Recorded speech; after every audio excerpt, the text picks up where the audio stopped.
All right, so today we got a good one. I almost did like a copy and paste of yesterday's workout. I just added, or I took out one thing and added one thing.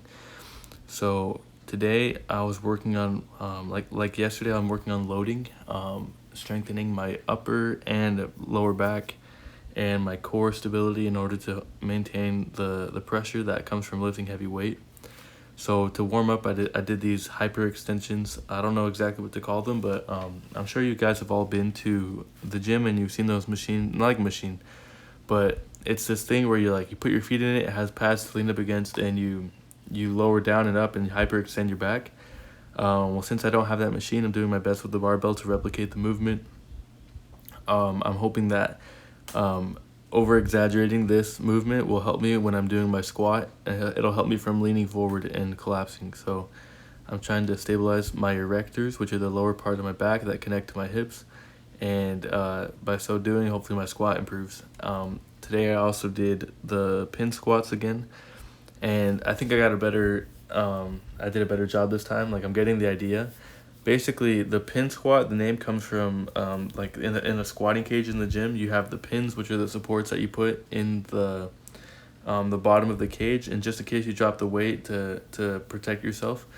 And so normally you would use the pins and you would put them at about your sternum, the same height as your sternum, and use that as your starting point for your lift. But since I have this little rinky-dinky setup, I can't really do exactly that. But what I did today, I lowered the what do you want to call it, the stanchion. I lowered the squat rack a little bit more than I did yesterday. And what I did, I only figured this out after like 2 sets. I realized I wasn't getting enough depth to really work my core like I wanted to. So I unracked the weight, took a step back, and was actually squatting just slightly outside of the squat rack, but just over those little arms that stick out in front of me. Like when I bend down right next to my face, you see those gray metal arms. I was squatting over those just in case the weight got away from me. So anyway, after the hyperextensions, after the pin squats, I wanted to test out what effect those pin squats had on my actual squat, and so I only did 1 set of squats after that. And so that was my workout. And so just keep watching me, watch my form. I'm not saying it's perfect, but you can either learn good or bad from my form. I can't really tell that up to this point. And if you have any issues with consistency, just know this, that every time I'm in the gym, which is my garage, I don't really push myself to the max. I push myself to work. And the best indication I have of whether or not I did something good in a day is whether or not I go to bed tired. And last night I did go to bed tired. And I think that's because of the pin squats. I put enough stress on my system to require some sort of rejuvenation, I guess. And I think that's the key to building strength, is that you have to push your body to some point where it's being exerted past what's normal. But what you don't want is to overexert yourself, which has been my biggest problem in the past when it comes to being consistent, is that I'll go too hard in the gym because obviously I have so much desire and I really want to achieve my goals. I push myself really hard, and the result is that after 1 or 2 of those gym sessions, that I don't go to the gym for the next week. And then after that, it gets harder to motivate myself to go again, knowing that I'm just going to wreck myself. And so training more consistently with less intensity is actually helping me a lot. But you have to maintain that balance. You can't go less than 60% of your max, because at that point you might still be building muscle, but that's exactly what hypertrophy training is. That's what bodybuilding is, and that's exactly what you don't want to do if you're building strength.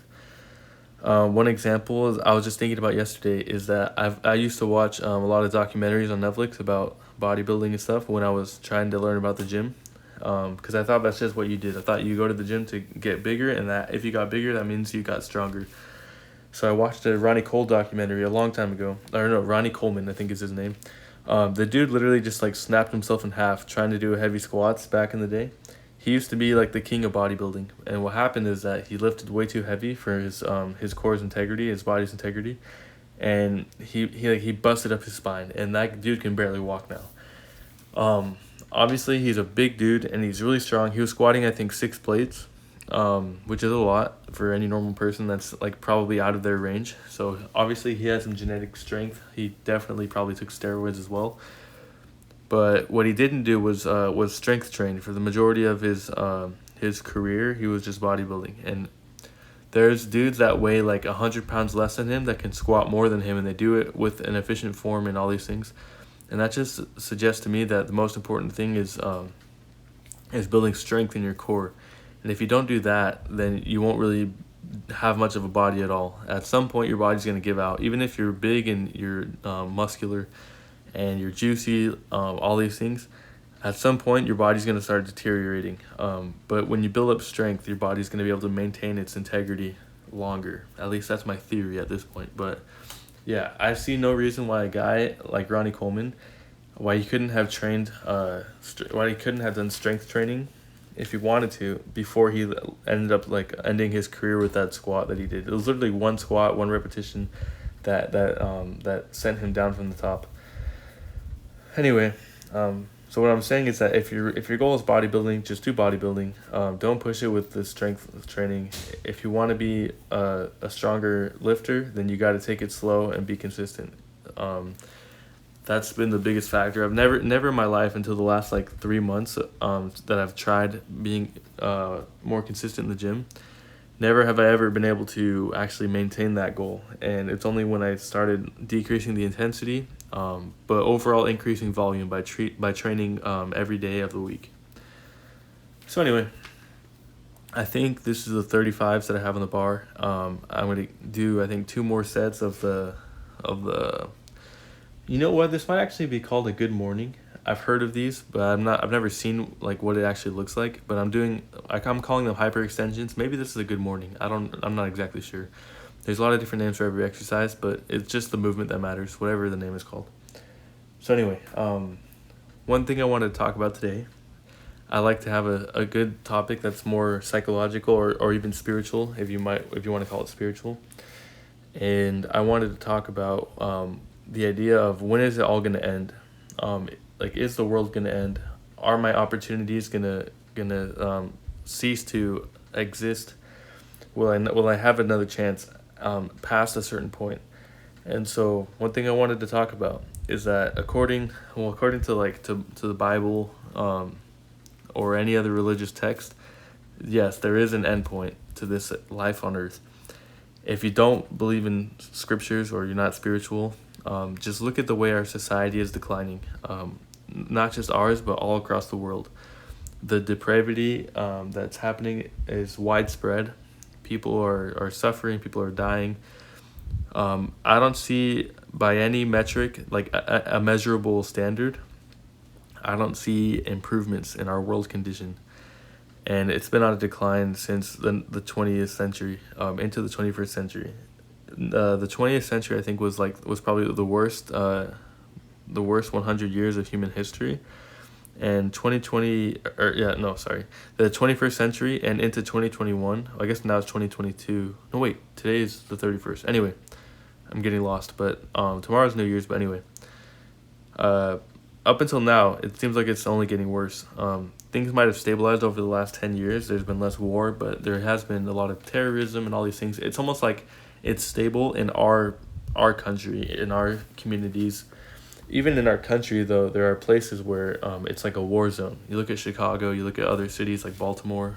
Baltimore it's not even like a war zone, but it's been ravished. It's been destroyed. And it's like stuff like that is happening all over the country. Maybe in your community it's not bad. Maybe you can still live a peaceful life, but that literally puts you in the top like 5% of people in the world right now. All across the world, there's calamity, there's destruction, there's all these things. So all this with a point to say, I think our civilization, our world civilization, the Western civilization, all civilization is going towards a breaking point. We're about to go off a cliff.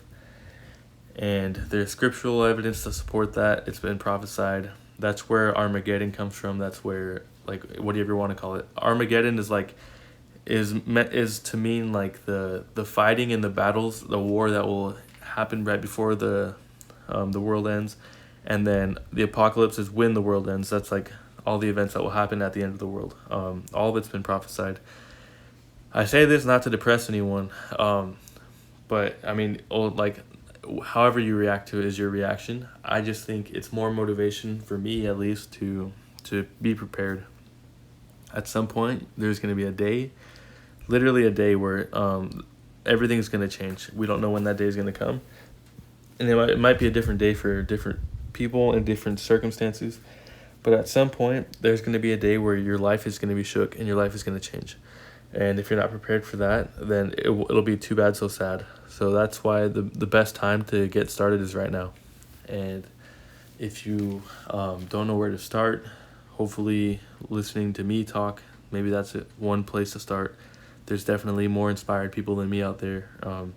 But I suggest, this is my suggestion, my humble suggestion, is that you look to God. And if you don't do that, that's your prerogative, that's your decision, it's up to you.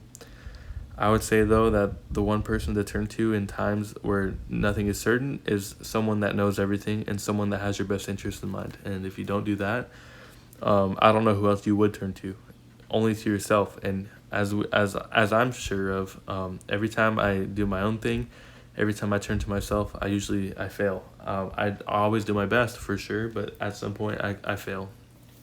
And so the only way I've learned to really have success in life is to do what God asked me to do. I do what he does, and when it comes down to it, because I do my best to be loyal to him, I know 100% and I have no doubt that he's loyal to me, and so he blesses me, protects me, and looks out for me. At some point, all that is going to be of the utmost importance when it comes down to protecting your life and your family's life, your livelihood. If you can't do it, which you probably won't be able to, against all the outside forces of evil that will be attacking, there's only one person that will be strong enough to protect you, and that'll be God. So anyway, back to our regularly scheduled programming. Here I am loading the bar up to start doing the pin squats. I actually did do a few reps of a back squat just to loosen up before I did the pin squat. So it wasn't anything serious. It was literally just 35s. So yeah, right now I'm sitting on this chair and I'm actually like super uncomfortable because my back is like screaming.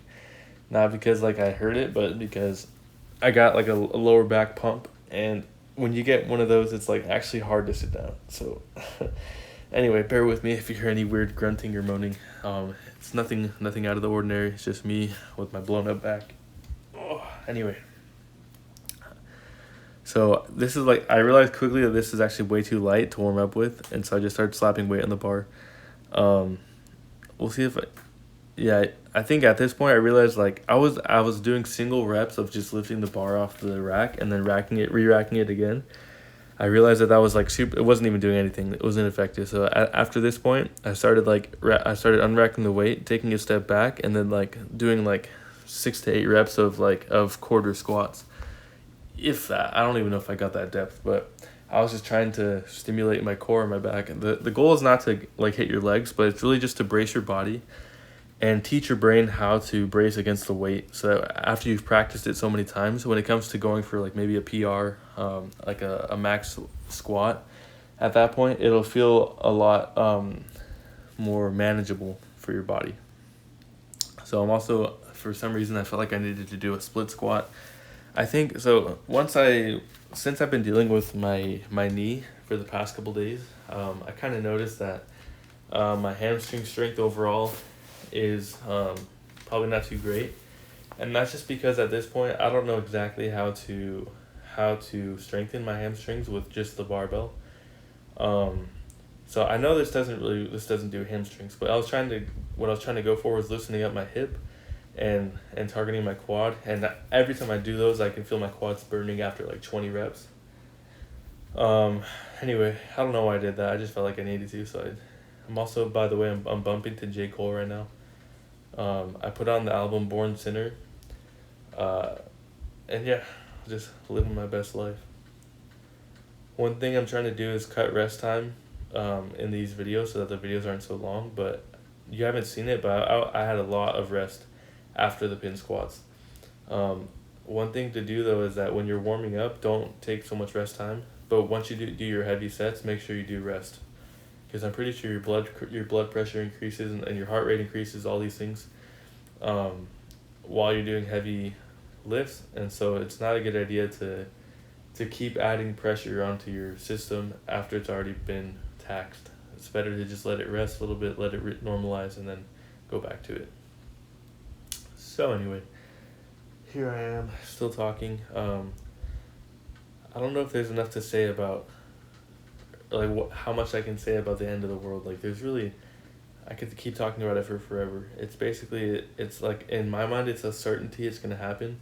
God knows it's gonna happen. It's not like he wants to end everything, but like what has to happen is that though the evil is gonna be so widespread that his only goal is to establish his kingdom, like his kingdom that's gonna promote widespread peace, prosperity, love, all these good things. He has the power to do so, to correct all the problems that are on the earth, but what he can't do is change someone who doesn't want to be changed. And so those evil people that are making life miserable for other people on earth, they're going to have to go somewhere, and unfortunately that place is hell. But what he's going to do is he's going to end life for those people. Obviously they're going to live spiritually, they're going to be separated from their bodies. What's going to happen is that and in that day when he comes, is that those who have good hearts and good intentions and want to become better people, they're going to be lifted up. And the word that a lot of Christian religions have used is rapture. In the scriptures it just mentions lifting up, but basically those that are prepared to live in God's kingdom and that want to live there are going to be lifted up into the air. God's going to come in the clouds, like it's prophesied that Jesus will come in the clouds. Those that are not prepared or that do not want to live in God's kingdom, they're going to be left on the earth, and God's going to burn it. After it's been burned, it's basically a cleansing. After that, God will resume his work. He'll allow us to live in prosperity.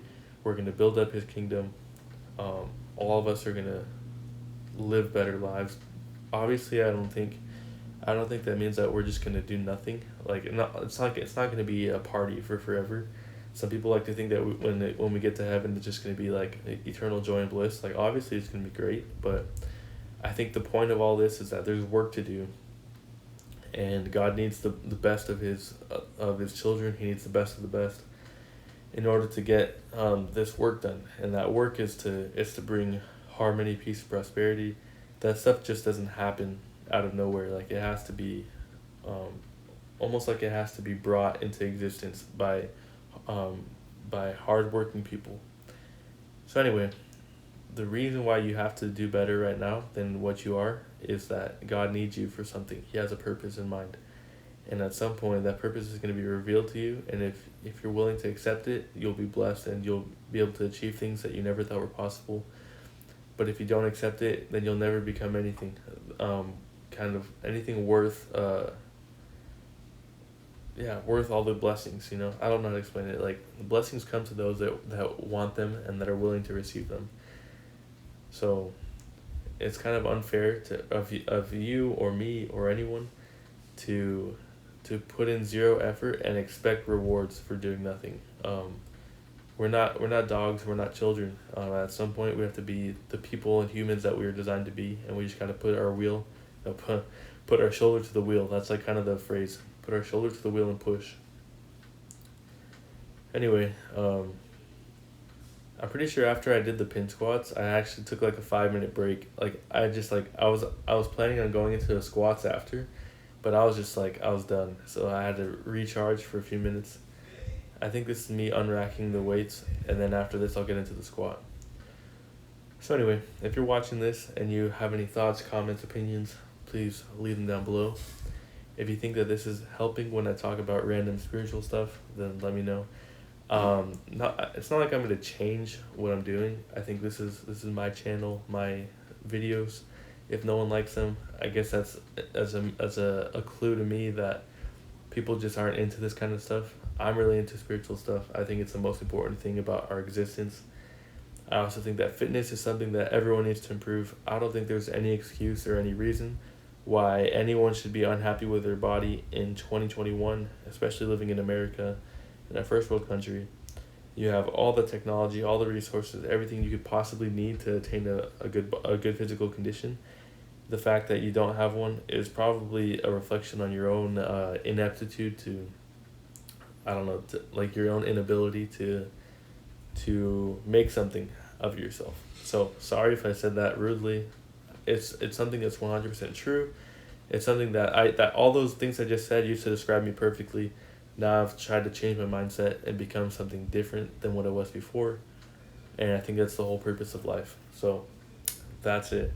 Let's watch me. I'm gonna do I think 3 reps on this. They're super slow. The bar actually did feel lighter though than normal, but my lower back was kind of shot. But what I did see though is that my posture and form were improved. Actually, I was able to maintain my upright posture, even on the last rep. Like I wanted to cave, but I was able to maintain the like right there. Boom! I corrected it and stood up. So good stuff. Good stuff. Um, Maybe sometime I'm gonna talk about diet and stuff. I think it's a lot of things I've been learning over the course of the last year, and I really want to share that with you guys. One thing too is that I'm gonna be repeating stuff a lot over the course of however many videos I make, because I know that not everyone's gonna watch every video, and so I'm gonna have to repeat, repeat, and repeat. But I'm also gonna hopefully be adding new stuff at the same time. Anyway, so thanks for watching. Have a blessed day.